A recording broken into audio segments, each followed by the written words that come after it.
করলাম তখন তো তারা এই ধরনের কথা বলেনি। গতকালকে তারা ইউজিসিতে গিয়ে আন্দোলন করলো, কেন করলে সেই আন্দোলন শেষ মুহূর্তে এসে? আমাদের ইডেন কলেজে একটা মানববন্ধন হয়েছে, সেই মানববন্ধনটিকে ঘিরে আসলে যে সত্য মিথ্যা যে ধরনের কাহিনী ঘটছে ক্যাম্পাসগুলোতে, সেগুলো আমি একটু বলি।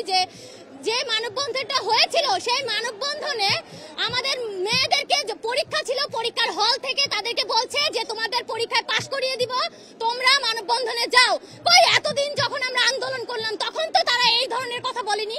গতকালকে তারা ইউজিসিতে গিয়ে আন্দোলন করলো, কেন করলে সেই আন্দোলন শেষ মুহূর্তে এসে? যেখানে অধ্যাদেশ হয়ে যাচ্ছে এখন তারা কেন এত ধরনের সমস্যা নিয়ে তারা কথা বলছে? এতদিন তো আমাদের এই 8টি বছর যে সাত কলেজ যে এত দুর্বিষহ অবস্থায় ছিল, তখন তো সাত কলেজের শিক্ষকরা রাস্তায় নেমে আসেনি, তখন তো তারা আমাদের সমস্যা নিয়ে কথা বলেনি।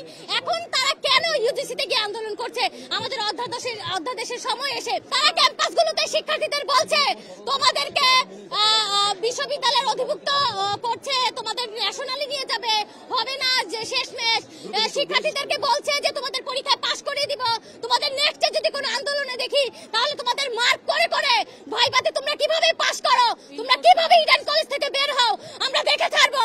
এই ধরনের শিক্ষকদের কি আমরা সম্মান দিয়ে তাদের ক্লাসে যেতে পারবো, তাদের সেই ক্লাস করতে পারবো? আপনারাই বলেন, তারা কি কোনো শিক্ষা ক্যাডার হলো? তারা শিক্ষকের আগে তারা বলে আমরা অফিসার। তারা তাদের ভুলভাল তথ্য দিয়ে